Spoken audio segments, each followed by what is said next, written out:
questions. Thank you for the organizers. Special thank you for Noam for introducing the subject of loanwords. I will touch upon it from a different angle. And I will start by saying that, like many others in this room, I studied Syriac during my master's, I think, with Shara, where I encountered all the, I would say, expected texts, or the obvious texts of Syriac, as Shida, Ephraim, teachings of Moradai, which are extremely helpful in my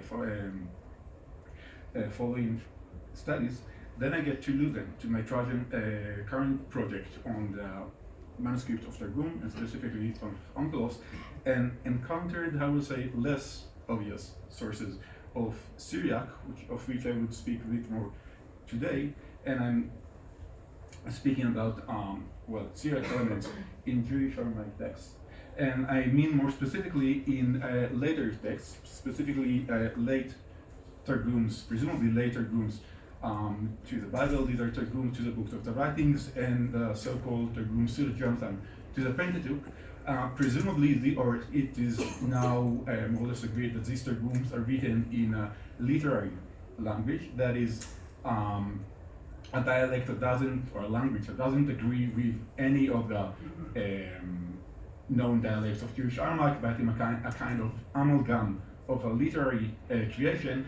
And one of the elements of this amalgam are Syriac loanwords. What does it mean? Well, perhaps these words reflect the spoken dialects of those who composed these texts, and therefore they may reflect the provenance, perhaps also the date of their composition.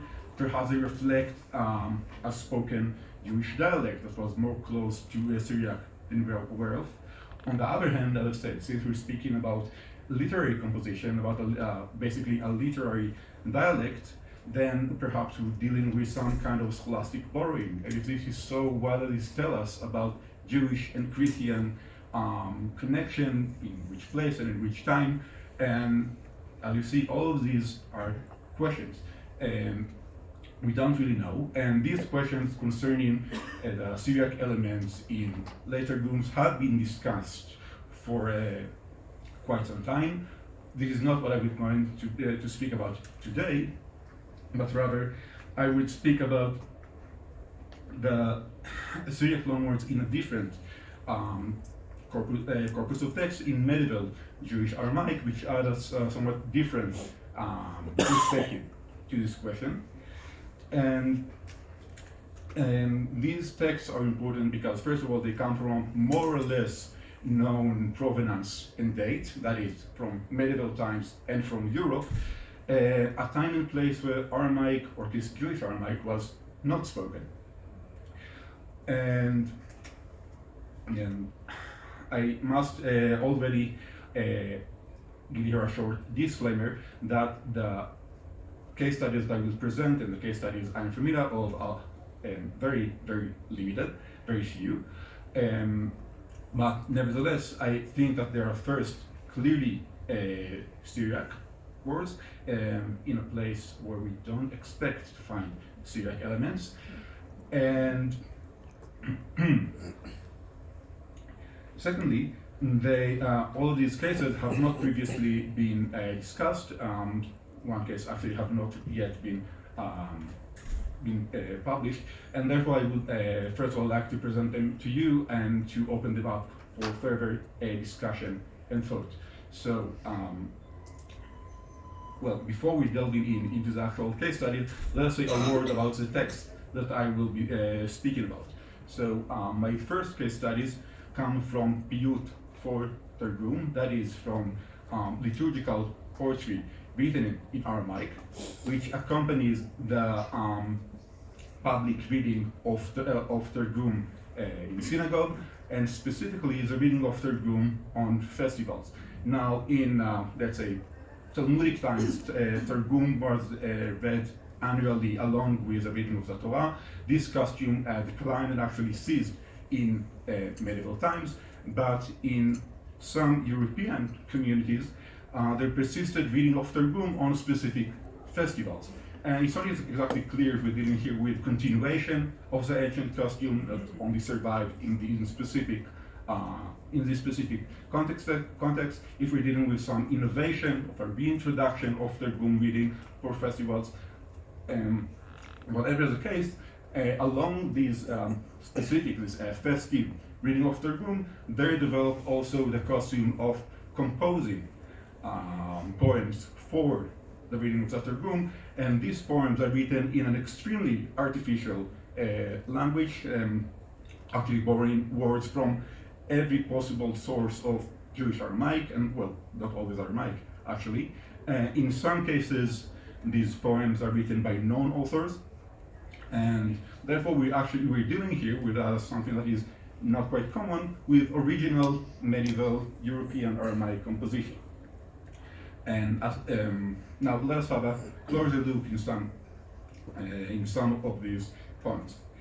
The first case study is from a poem describing the wedding of God and Israel. It begins like this: "The earth danced, the heavens sang, as the Lord betrothed the daughter of Jacob. When she went out free, he gave on her fingers 5 luminous rings, and on each ring 4 shining seals, formed with righteousness, sealed with justice, hammered with kindness, stamped with something." Now this word chisna, where it stopped, does not appear in either Hebrew or Jewish Aramaic sources. On the other hand, we actually know quite well its meaning, because as you see, it appears in a scheme of 4 virtues by which God betrothed Israel, and this scheme alludes very clearly to Hosea 2:21. "I will betroth you in righteousness and in justice, in kindness and in mercy." So clearly, chisna means mercy. But how do we get there? So the attempt to explain this word and its etymology led to some, creative interpretations. Among medieval commentators of Piyut, we find, for instance, the claim that chisna is a strength of mercy, from the Hebrew chosen, which is, well, a bit stretched. We also find the commentator that connected to the verse, Chusa Adonai, have mercy, O Lord, that is connecting this word to the Hebrew and Aramaic root chus, means mercy, which is reasonable, but still doesn't explain the strange form, chisna. And a modern interpreter of this Piyut explained as the word chisna as the poetic word chisa, which is a Hebrew and extremely poetic, quite rare, plus the suffix na added for rhyming. And again, this is, well, quite tenuous. And I would like to suggest that this word is simply Syriac, surprise, which is husna, meaning mercy. Okay, that was case study 1. Second case comes from Piyut that describes Moses' ascent to Mount of Sinai, only that Moses doesn't ascend to the mountain, he ascends to the heaven. So Moses said to Moses, a prophet, when I ascended to the heights, the heaven were opened for me, and I saw what lies up high. And he saw all kinds of things, among them also I saw his throne set firm in ginsin of fire colored, in 4 appearances and 4 shapes. Okay, so what are ginsin of fire? The word is actually attested in Hebrew and Aramaic, in Jewish Aramaic, but in meaning of family, lineage, nobility. It's from Greek gens, that's quite clear, and none of these meanings seem to be relevant in this context. So again, medieval commentators did their best to explain this line. One interpretation explained that this word means spark, from the Hebrew getz. This explanation is based on a different reading, ginsin instead of ginsin, so it's a different writing, but it's same pronunciation. The problem is that this form, ginsin, is, well, actually peculiar. I think it's the only way where you'd find gets written with this medial nun. So again, not the most likely. Another interpretation explains that we're dealing here with the hues of fire, which makes very good sense, but lacks any lexical basis, so it seems. It's treated like some explanation only by, I guess, by context. Again, the modern commentator on this field explained this word according to its known meaning as nobles, that is an epithet for the angels, which in itself makes sense, but in context, what does it mean that the throne is colored by angels of fire?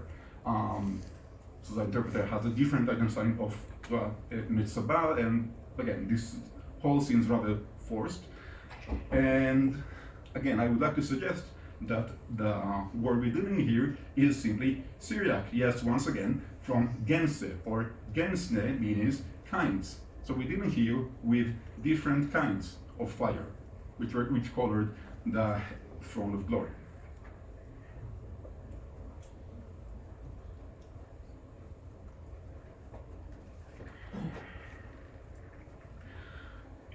My third case study is a bit different. I will speak about, it doesn't deal with a word, but with an exegetical tradition.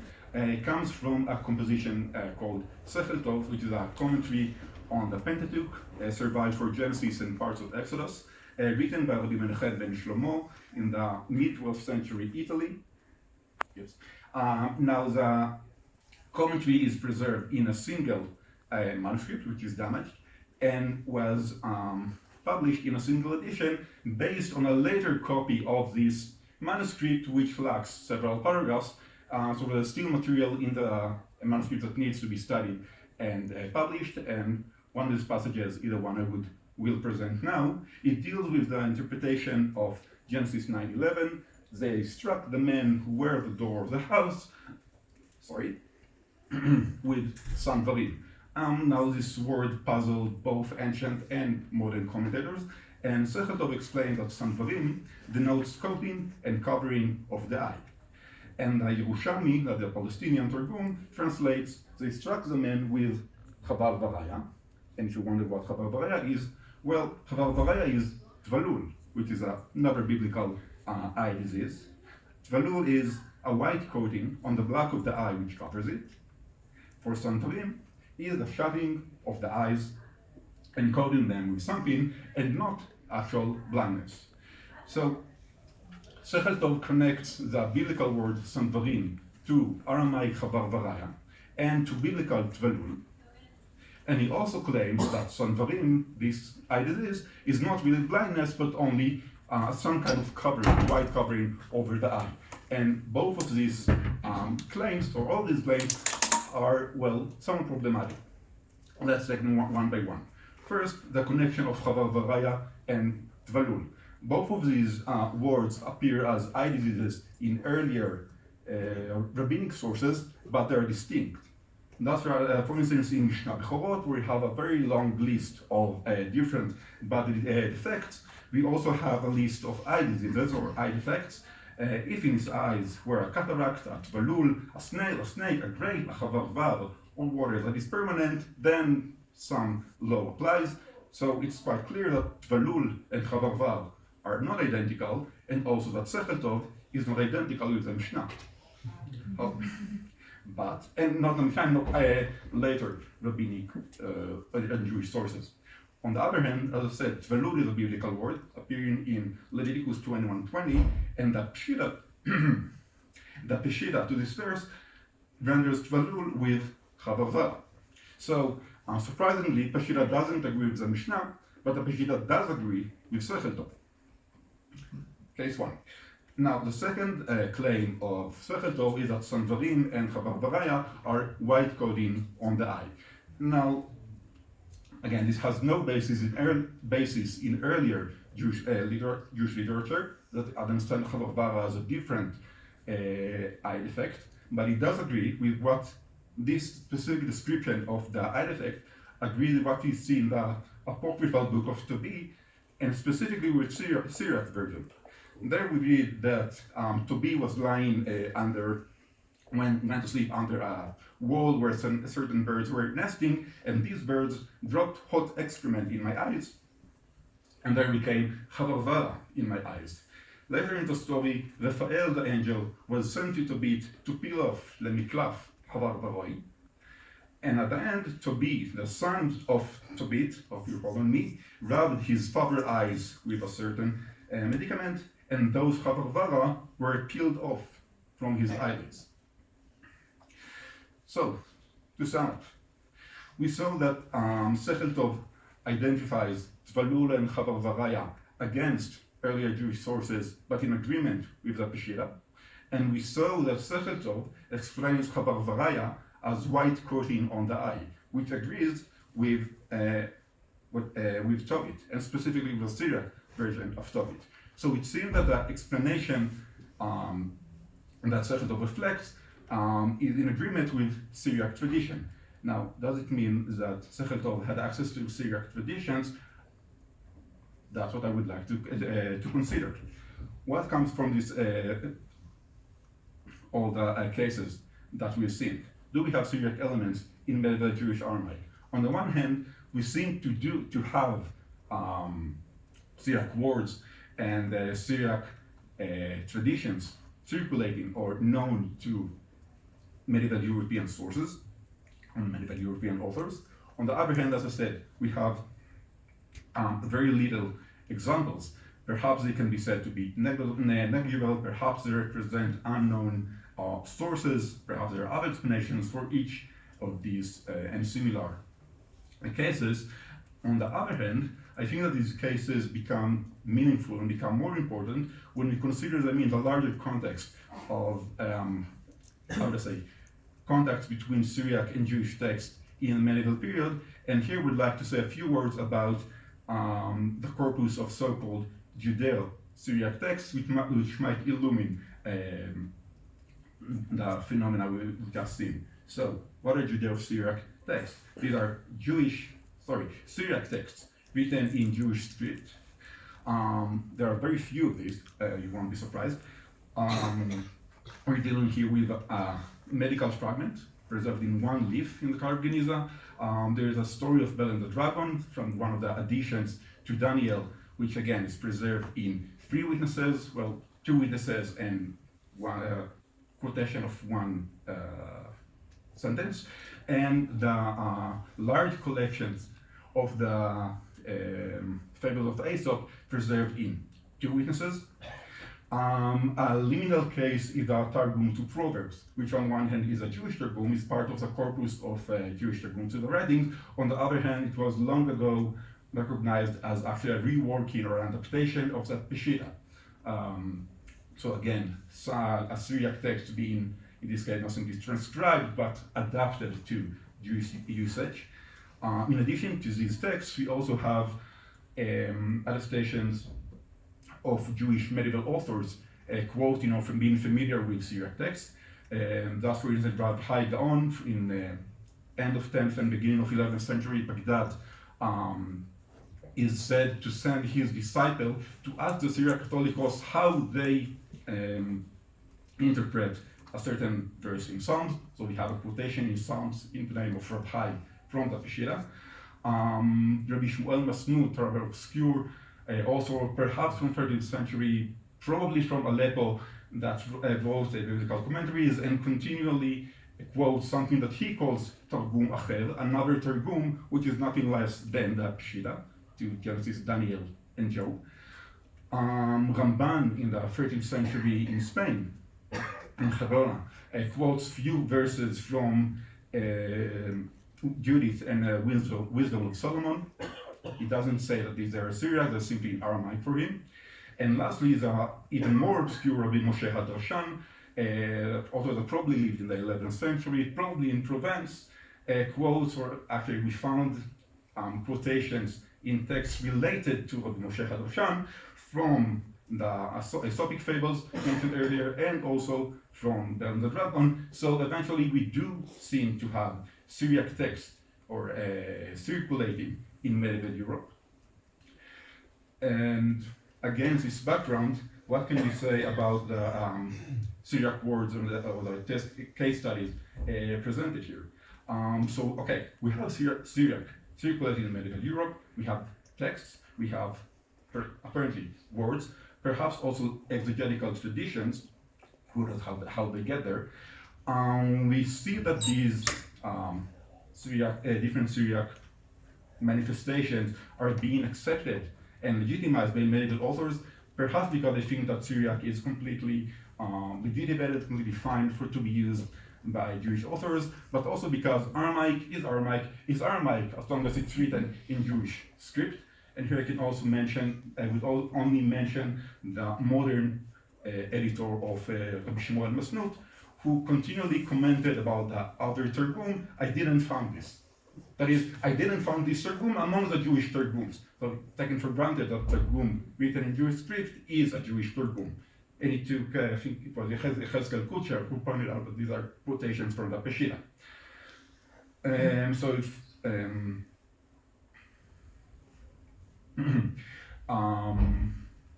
all this is well and sound about the, let's say, perception or knowledge of limited knowledge of Syriac by medieval authors, but then arises the question: okay, where does it come from? How the Syriac text or Syriac knowledge arrived to Europe in high Middle Ages? What does it say about relations between Jews and Syrians, between Jewish and Christian texts?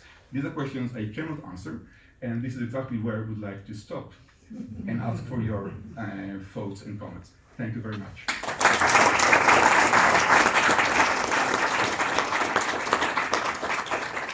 Thank you very much, Shlomi. The floor is open for questions or any comments.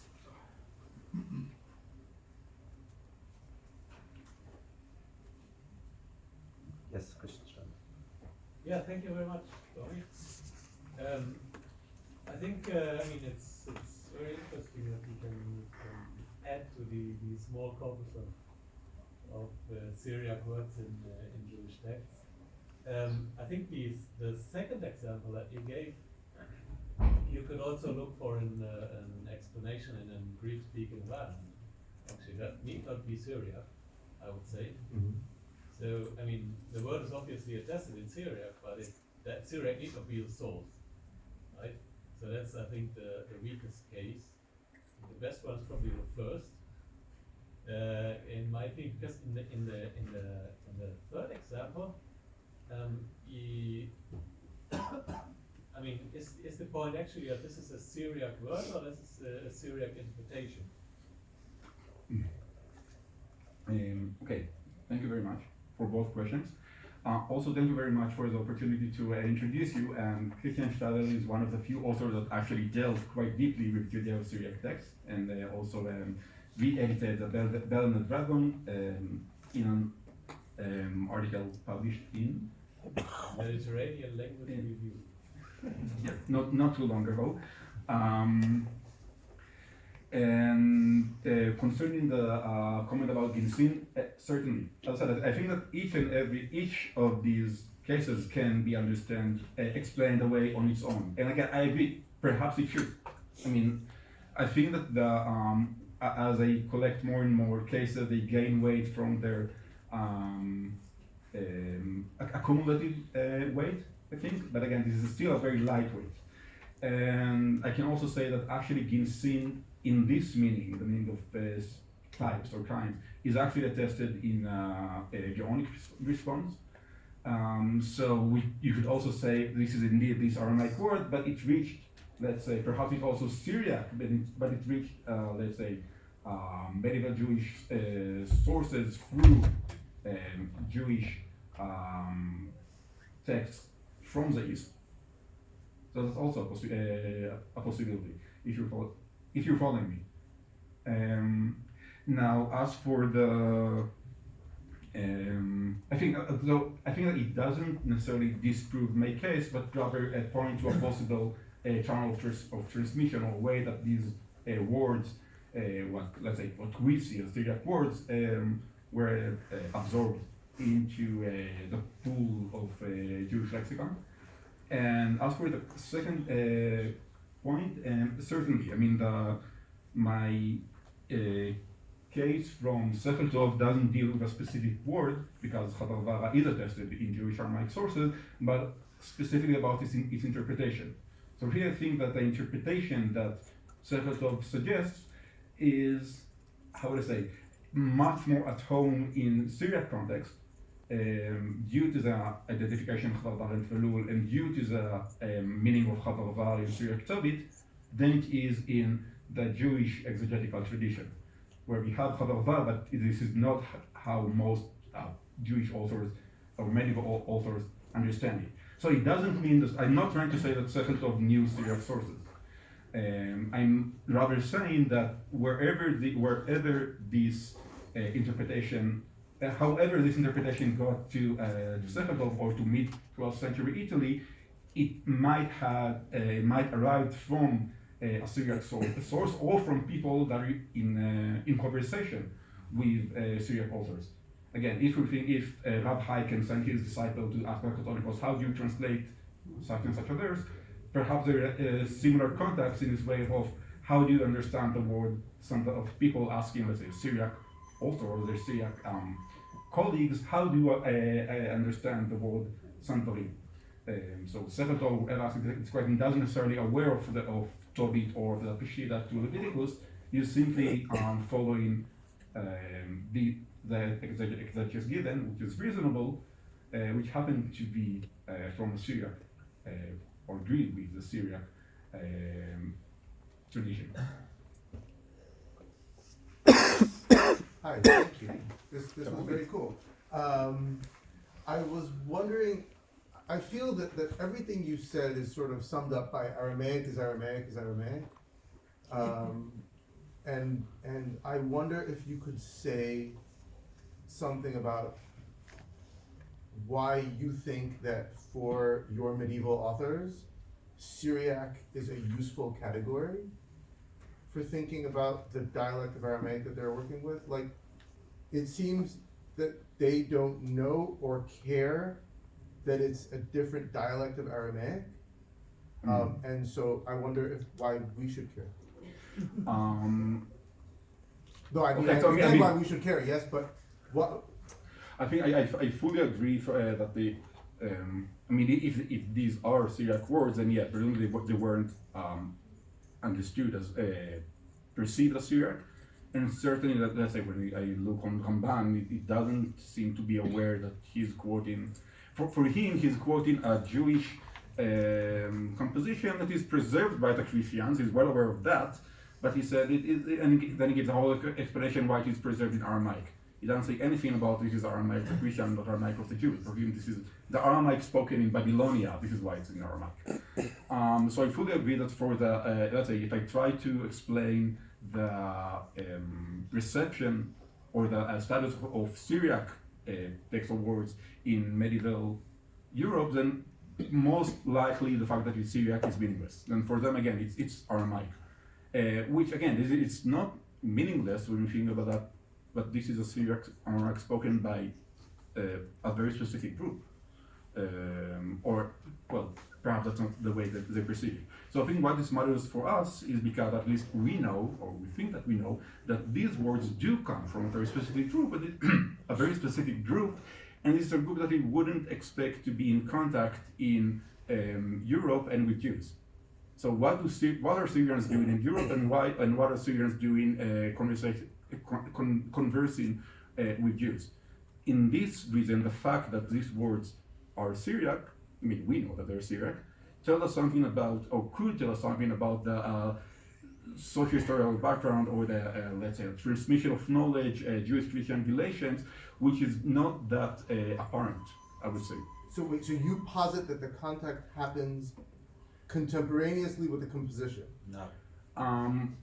I raise this possibility. I'm not at all certain. Again, as I said, these words may very well be, let's say, relics from Eastern contact. I mean, again, this entered the pool of available Jewish Aramaic words somewhere in the East, and for so. By the way, it could actually say that these 2 poems were actually composed in the East. It's I mean, probably I'll put it differently. They're quite actually composed in an area and time where Aramaic is not spoken, or at least by someone who has no intention of writing in his own Aramaic. But on the other hand, I have no proof that they're specifically European. They're good circumstantial evidence. But if someone would like to say, look, it's actually from Byzantium, okay, could be. But it does. I need to stop. Last sentence. Yeah. all I'm saying that even if the contact happened in the East, it does tell something about, I would say, another type of history material wandering to Europe, to European communities. Thank you. Okay. Thank you very much, Mr. Shlomi.